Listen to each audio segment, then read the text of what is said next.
গর্জিত নতুন স্বাধীন বাংলার মাটিতে বসে এখন আমার নবীকে কটাক্ষ করা হবে, আল্লাহর কোরআনকে অপমান করা হবে, বাংলার মানুষ বরদাস্ত করবে না, বরদাস্ত করতে পারে না, বরদাস্ত করে না।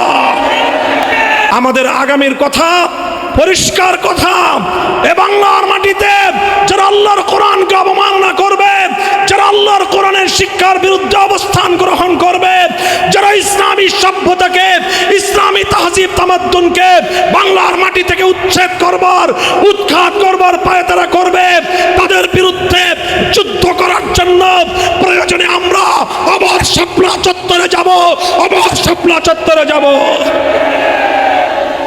প্রস্তুত আছেন তো? প্রস্তুত থাকবেন তো ইনশাআল্লাহ?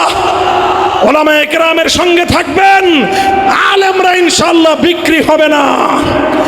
আলেম সম্প্রদায় দেশ এবং জাতির ঈমান রক্ষার জন্য, দেশের স্বাধীনতা রক্ষা করার জন্য প্রত্যেকটি মাদ্রাসা দেশের ক্যান্টনমেন্ট হিসেবে দাঁড়িয়ে যাবে ইনশাআল্লাহ। যারা বাংলাদেশকে ধ্বংস করার স্বপ্ন দেখো, মনে রেখো এদেশের 18 কোটি মানুষ রক্ত দিয়ে দেশের স্বাধীনতা ঐতিহ্যকে রক্ষা করবে ইনশাআল্লাহ।